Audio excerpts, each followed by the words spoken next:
नमस्कार दोस्तों, आज है 5 नवंबर 2025 और आज के न्यूज़ से जितने भी इम्पोर्टेंट करेंट अफेयर के क्वेश्चंस बनेंगे सभी को विस्तार से चर्चा करेंगे और साथ में स्टैटिक जीके के ऐसे क्वेश्चंस को डिस्कस करेंगे जो एग्जाम्स में बार बार पूछे जाते हैं। तो दोस्तों वीडियो के अंत तक बने रहिए। तो चलिए दोस्तों शुरुआत करते हैं। आज का पहला क्वेश्चन है, किस देश ने परमाणु ऊर्जा के क्षेत्र में थोरियम से यूरेनियम ईंधन रूपांतरण में पहली बार सफलता प्राप्त की है? तो दोस्तों इसका जो सही आंसर है ऑप्शन सी, चीन। चीन ने थर्मली संचालित लवन रिएक्टर TMSR में पहली बार थोरियम से यूरेनियम ईंधन रूपांतरण में सफलता प्राप्त करके परमाणु ऊर्जा में एक बड़ी उपलब्धि हासिल की है। यह गांसू प्रांत के गोबी रेगिस्तान में स्थित 2 मेगावाट थर्मल प्रायोगिक रिएक्टर, जो वर्तमान में दुनिया भर में अपनी तरह का एकमात्र परिसंचालन रिएक्टर है जिसने यह रूपांतरण सफलतापूर्वक हासिल किया है। इस सफलता से चीन के लिए ऊर्जा का लगभग असीमित स्रोत उपलब्ध हो सकता है, क्योंकि चीन के पास थोरियम का प्रचुर भंडार है, जिससे आयातित यूरेनियम पर उसकी निर्भरता कम हो जाएगी। थोरियम आधारित पिघला हुआ नमक रिएक्टर चौथी पीढ़ी की उन्नत परमाणु ऊर्जा प्रणाली का प्रतिनिधित्व करता है। यह उच्च तापमान पर संचालित होता है और इसे ठंडा करने के लिए पानी की आवश्यकता नहीं होती, जिससे यह पारंपरिक रिएक्टरों की तुलना में अधिक सुरक्षित और टिकाऊ होता है। दोस्तों भारत में थोरियम से संबंधित कुछ महत्वपूर्ण बातें हैं। भारत के पास दुनिया के कुल थोरियम भंडार का लगभग 25 से 30% हिस्से होने का अनुमान है।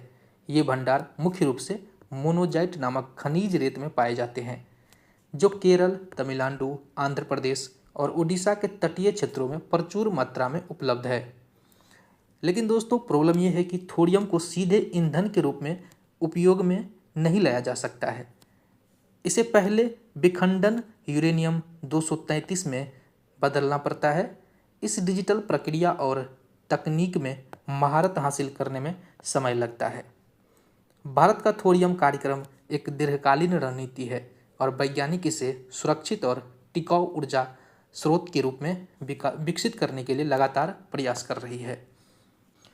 भारत का सबसे बड़ा डिसैलिनेशन प्लांट समुद्री जल को मीठा बनाने का संयंत्र कहाँ बनाया जा रहा है? सही आंसर है ऑप्शन बी, तमिलनाडु। भारत सरकार का सबसे बड़ा डिसैलिनेशन प्लांट वर्तमान में तमिलनाडु के चेन्नई में पेरियूर में बनाया जा रहा है। इस परियोजना का उद्देश्य समुद्र के खारे पानी को शुद्ध करके पीने योग्य बनाना है, जिससे चेन्नई और आसपास के क्षेत्रों में पेयजल की कमी को दूर किया जा सके। यह परियोजना Chennai metropolitan water supply and sewerage water CMWSSB द्वारा कार्यान्वित की जा रही है। एक बार चालू होने के बाद इस संयंत्र की जो क्षमता है 400 मिलियन लीटर प्रतिदिन पानी को शुद्ध करने की। अंतर्राष्ट्रीय हरित हाइड्रोजन सम्मेलन 2025 का आयोजन कहाँ किया जाएगा?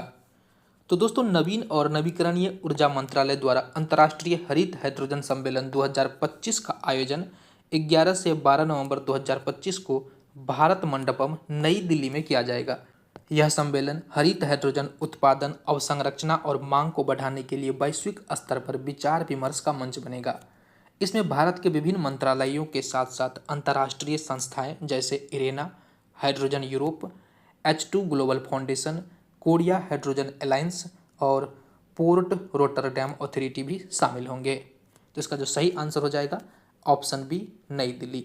नई दिल्ली के भारत मंडपम में अंतर्राष्ट्रीय हरित हाइड्रोजन सम्मेलन 2025 का आयोजन 11 से 12 नवंबर को किया जाएगा।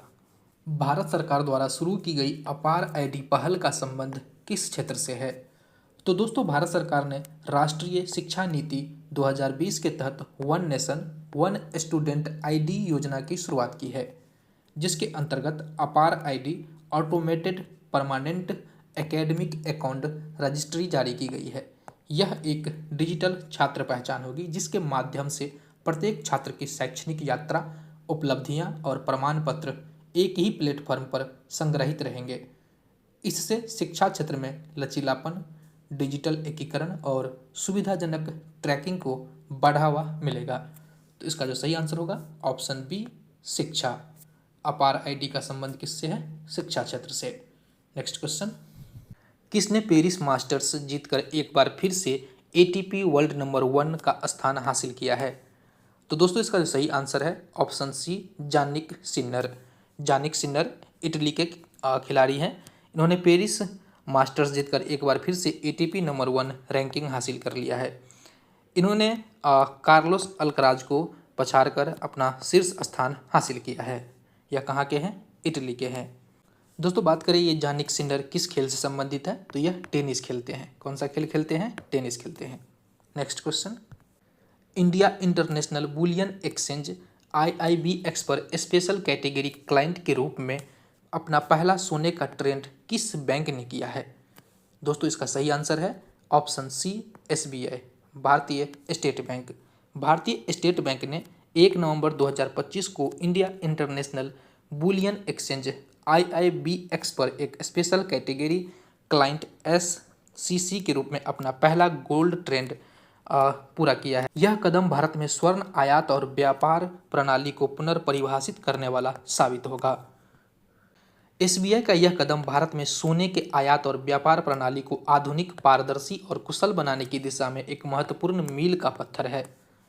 इससे विशेष रूप से सूक्ष्म, लघु और मध्यम MSME आभूषण उद्योगों को फायदा होगा, जिन्हें अब बेहतर मूल्य निर्धारण और सुगम पहुंच का लाभ मिलेगा। SBI 2024 में IIBX का पहला ट्रेडिंग कम क्लियरिंग TCM सदस्य बनने वाला भी बैंक था। स्पेशल कैटेगरी SSC के रूप में SBI अब आभूषण निर्माताओं और अन्य हितधारकों के लिए IIBX के माध्यम से सीधे सोने के आयात की सुविधा प्रदान कर सकते हैं, जिससे पारंपरिक चैनलों पर निर्भरता कम होगी। नेक्स्ट क्वेश्चन, प्रावेग कंपनी ने भारतीय सेना के लिए भारत का पहला इलेक्ट्रिक व्हीकल लॉन्च किया है। इस वाहन का नाम क्या है? तो दोस्तों भारतीय स्टार्टअप प्रावेग डायनामिक्स ने भारतीय सेनाओं के लिए देश का पहला इलेक्ट्रिक मिलिट्रिक व्हीकल, जिसका नाम वीर रखा है, लॉन्च किया है। यह वाहन पूरी तरह से मेड इन इंडिया है और कठिन भौगोलिक परिस्थितियों में संचालन के लिए डिजाइन किया गया है। इसका उद्देश्य है सेनाओं के लिए परिसंचालन में स्वदेशी तकनीक और पर्यावरण अनुकूल ऊर्जा का समावेश बढ़ाना। इसका सही आंसर होगा ऑप्शन बी, वीर। नेक्स्ट क्वेश्चन, विश्व सुनामी जागरूकता दिवस प्रतिवर्ष कब मनाया जाता है? तो दोस्तों इसका सही आंसर होगा ऑप्शन सी, 5 नवंबर। 5 नवंबर को प्रत्येक वर्ष विश्व सुनामी जागरूकता दिवस मनाया जाता है। विश्व सुनामी जागरूकता दिवस प्रतिवर्ष 5 नवंबर को मनाया जाता है। संयुक्त राष्ट्र महासभा ने 2015 में इस दिन को घोषित किया था ताकि सुनामी के खतरों के बारे में जागरूकता बढ़ाई जा सके और पूर्व चेतावनी प्रणालियों के महत्व पर जोर दिया जा सके। इस दिन को मनाने का उद्देश्य है सुनामी से होने वाले नुकसान को कम करने के लिए लोगों और समुदायों को तैयार करना। यह दिन 2024 की विनाशकारी हिंद महासागर सुनामी की घटनाओं को याद दिलाता है। तो इसका सही आंसर होगा ऑप्शन सी, 5 नवंबर को मनाया जाता है विश्व सुनामी जागरूकता दिवस। किरण देसाई द्वारा लिखी कौन सी पुस्तक को बुकर प्राइज की शॉर्टलिस्ट में शामिल किया गया है? तो दोस्तों the loneliness of Sonia and Sunny को बुकर प्राइज की लिस्ट में 2025 के लिए शॉर्टलिस्ट किया गया है। किरण देसाई की यह पुस्तक the loneliness of Sonia and Sunny 2025 में बुकर प्राइज की शॉर्टलिस्ट में शामिल हुई है। दोस्तों उनकी पिछली पुस्तक द इनहेरिटेंस ऑफ लॉस को भी 2006 में इनको मेन बुकर पुरस्कार मिल चुका है, जिसका पुस्तक का नाम था द इनहेरिटेंस ऑफ लॉस। दोस्तों ये पुस्तक है loneliness of Sonia and Sunny. इस पुस्तक के बारे में है, सोनिया और सनी की कहानी दो अलग अलग दुनिया में जीने वाले लोगों की है, जिनका जीवन अचानक एक दूसरे से टकराता है। सोनिया बर्नमाउथ से भारत लौटती है, एक पुराने प्रेम की यादों से घिरी हुई। सनी न्यूयॉर्क में पारिवारिक दबावों से जूझते हुए जीवन में अर्थ खोजने की कोशिश करता है। यह कहानी सिर्फ प्रेम तक सीमित नहीं, बल्कि सेल्फ डिस्कवरी, कल्चरल एलाइनेशन और मॉडर्न लॉनलेस की गहराई में उतरती है। दुबई के अल एन में आयोजित 2025 पैरा शूटिंग विश्व कप में महिलाओं की 10 metre air rifle standing SH1 में स्वर्ण पदक किसने जीता है? तो दोस्तों अवनी लखेरा ने दुबई के अल एन में आयोजित 2025 पैरा विश्व शूटिंग चैंपियनशिप में 10 मीटर एयर राइफल में इन्होंने क्या जीता है? स्वर्ण जीता है, गोल्ड मेडल जीता है। नेक्स्ट क्वेश्चन, अब देखते हैं दोस्तों static GK rapid fire. Bharat का पहला परमाणु रिएक्टर कौन था? अप्सरा। भारत में काली मिट्टी को किस नाम से जाना जाता है? रेगुर मिट्टी। भाखड़ा नागल बांध किस नदी पर है? सतलज नदी पर। पंचशील समझौता भारत ने किस देश के साथ किया था? चाइना के साथ। मौलिक कर्तव्यों से संबंधित संविधान का कौन सा अनुच्छेद है? अनुच्छेद 51 ए। गिर राष्ट्रीय उद्यान कहाँ है? गुजरात में। प्रोजेक्ट टाइगर की शुरुआत कब हुई थी? 1973 में। गुरुत्वाकर्षण का नियम किसने दिया था? न्यूटन ने। भारत में मौद्रिक नीति किस संस्था द्वारा बनाई जाती है? आरबीआई द्वारा। द्रविड़ शैली की मंदिर वास्तुकला भारत के किस क्षेत्र में विकसित हुई? दक्षिण भारत में। तो दोस्तों ये था आज का हमारा सेशन। आप लोगों को यह सेशन कैसा लगा? लाइक शेयर कमेंट जरूर करें।